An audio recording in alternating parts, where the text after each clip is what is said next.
Okay, welcome everybody. Another Metal Monday. How you doing, Brett? I'm doing better today than I have been the last few days, so I'm no complaints. Cool, cool. Trying to think. We didn't have any firm pricing last week, if I remember correct, for Ferris. No, So, it's everything pretty much spit out sideways. which we expected that. We were kind of prepared for that, hoping for some ups. Well, I was anticipating. I mean, all truth, like all cards on the table. I was actually anticipating December to be stronger than November. I mean, But like I, up like 20 to 40, you think?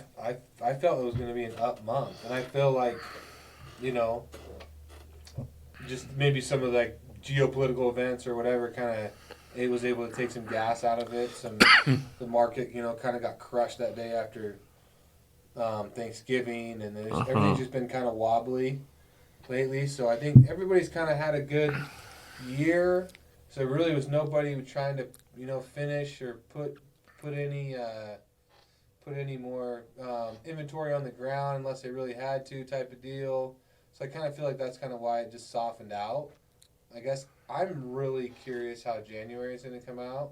Yeah, I read That'll be that the article. It was out on today's Daily on the AMM. mhm. It was just talking about January, how people are split, Yeah, split on January. There are a lot of scrap guys. I don't know if it's hopeful thinking, but it makes sense to me. They're saying because no one got anything this month. yeah, A lot of people think that 40's coming in January.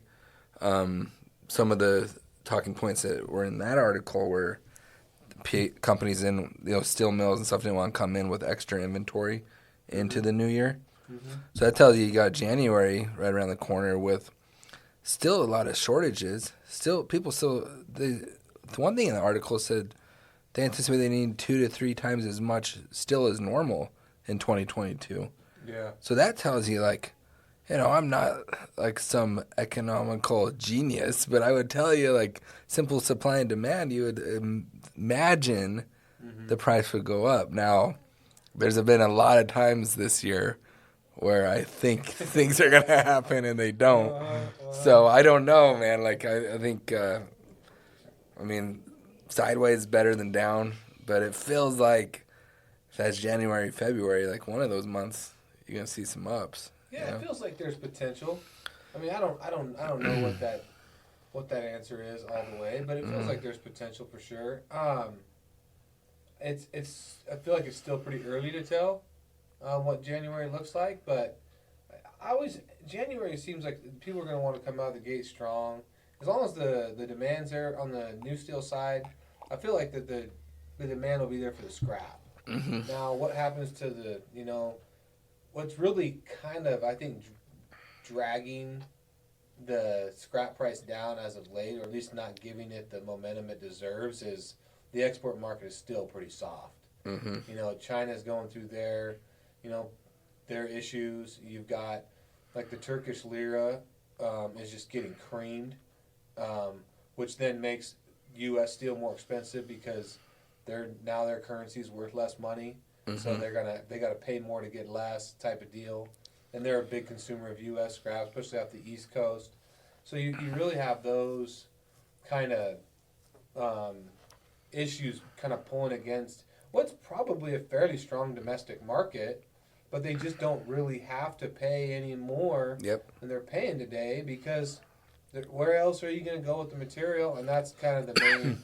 I think that's the main issue, I guess, if you want Yeah. facing fair scrap. Yeah, and if anyone follows us often, we talk about that often. We need them Yep. both to be strong. They both have to be at least fairly strong for them to kind of compete against each other. So, and I can't blame the steel mills. I hate it, but like if they don't have to compete with anyone on it, why bump your price? Yeah, I get it. 100%. But copper is still hanging around that 430 mark. It was up early this morning. It kind of came back off. It's like 428 this morning. Yeah, like um, still good. Feels like that's kind of being held back too for multiple reasons. Yeah. Platinum, palladium, rhodium still getting beat up. You know, Pete Thomas, our friend at Zaner, he thinks that 850 platinum's coming within a month. So we'll see. He's so positive. What about palladium? Yeah. Oh, I think he said like a 13 to 14 palladium. Oh, really? But who knows, you know. But he thinks it's just going to be a rough first quarter, and then then it's going to take back off in 2022. Because he talks about, you can catch this on our Cat's Corner. We should be posting it hopefully today or tomorrow. But he talks about all these billions being invested in these mines for these PGMs. So people wouldn't probably invest that much money if they didn't have some confidence in the market too. Oh, 100%. So he thinks long term we're still set up for some major ups. I think so too. I think that those markets have room to run. I think we're still very heavily automotive dependent. It may be the second half of 2022 before you ever see any real bounce. Yep. But all it takes is a mine closure or some issue, some hiccup, and all of a sudden, that squeeze is on. Yep. It's like anything. It's a very tradable market, platinum, palladium, very heavily traded with futures and whatnot. So that market gets pushed, and all of a sudden, that's why you'll see a big down and a big squeeze up. Mm-hmm. It's a lot of speculation, but we'll see. Time will tell. All right. Well, everyone have a great week, and we'll be back next Monday. One more before Christmas. Yes, sir. All right. Thanks. Take care.